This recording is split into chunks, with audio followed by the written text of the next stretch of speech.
কথাই আছে ঢেকি স্বর্গে গেলেও ধান ভাঙে। আমার অবস্থা এইরকম। যখন আমি জানতে পারলাম যে আমাকে গাছপালা ছাড়া থাকতে হবে, আমি তো পাগলই হয়ে গেছিলাম। তখন থেকে আমি ডিসাইড করেই নিয়েছিলাম আমার এই দ্বিতীয় ছাদ বাগানটা এমন বাগান করব যেখানে কোনো খরচ থাকবে না, মানে জিরো ইনভেস্টমেন্ট রুফটপ গার্ডেন। এবারে আমার ইচ্ছে মতো দেখো বাজার থেকে নিয়ে আসা ডাটা গাছের সেই বীজ থেকেই কতগুলো ডাটা শাক হয়েছে। তার মধ্যে মাত্র দুটো গাছ বড় হয়েছে, সেই দুটো গাছ আজকে তুলে নেবো আর গাছের মাথার ওই বীজটা গামলাতেই আবার দিয়ে দিলাম। তো এই দুটো দিয়ে কি রান্না করব দেখবে? তার জন্য তো রান্নাঘরে যেতে হবে, চলো। প্রথমে পাতাগুলোকে ছাড়িয়ে নিলাম আর এই বীজের পোর্শনটা আলাদা করে রেখে দিচ্ছি, আবার আমি ওই গামলাতেই দিয়ে দেবো। তারপরে দেখো এতগুলো পাতা হয়েছে, কিন্তু পাতার মধ্যে প্রচুর পোকা রয়েছে। সেই লালমি গাছের থেকে এই গাছেও পোকা এসেছিল। এবার দেখো মাথার মধ্যে শয়তানি তো আমার সবসময় ঘুরতেই থাকে, কি আর বলবো।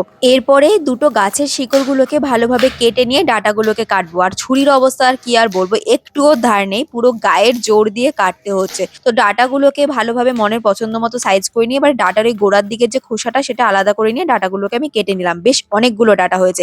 আমাদের দুজনের জন্য দুটো ডাটাই কিন্তু যথেষ্ট। আজকে করব নোটে ডাটা দিয়ে মুসুর ডাল, যেটা আমার ভীষণ পছন্দের একটা রান্না। তার জন্য 1.5 হাতা ডাল নিয়ে সেটাকে ধুয়ে প্রেসার কুকারে দিয়ে দিয়েছি। 4টে লঙ্কা আর জল দিয়ে বসিয়ে দেবো দুটো সিটি দেওয়ার জন্য। কারণ হচ্ছে ডালের পরিমাণটা এতটাই কম, দুটো সিটি লাগবে। এরপরে প্রেসার কুকারটাকে ঠান্ডা করে ঢাকনাটা খুলে নেবো। এরপরে তো ডালটাকে ঘুরতে হবে, কিন্তু কাটা আমার কাছে নেই, তাই এই কেকের ব্যাটার হুইক্স করার জন্য যে হুইক্স গুলো হয় সেটা দিয়ে ভালো করে ঘুটে নিচ্ছি। এরপরে বাকি শাকগুলোতে পোকা ছিল, ফেলে দিয়েছিলাম, ওই কটা পাতায় বেঁচে ছিল, তাই পাতা কটা দিয়ে দিয়েছি। ডাটাটা দিয়ে প্রয়োজন মতো লবণ আর হলুদ দিয়ে আবার নাড়িয়ে একটা সিটি দিয়ে নেবো। এরপরে ঢাকনাটা খুলতেই ও মা গো, কি সুন্দর গন্ধ বেরিয়েছে না।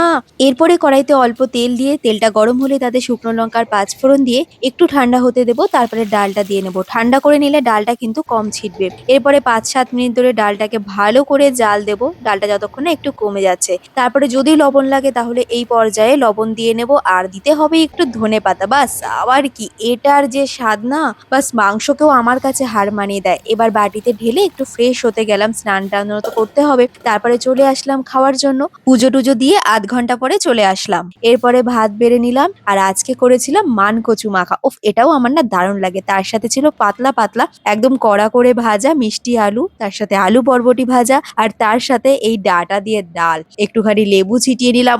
উফ, এবারে যেহেতু শনিবার ছিল তাই আজকে ঘরে সবকিছুই নিরামিষ হয়েছে। এবারে চলো খেয়ে দেখা যাক।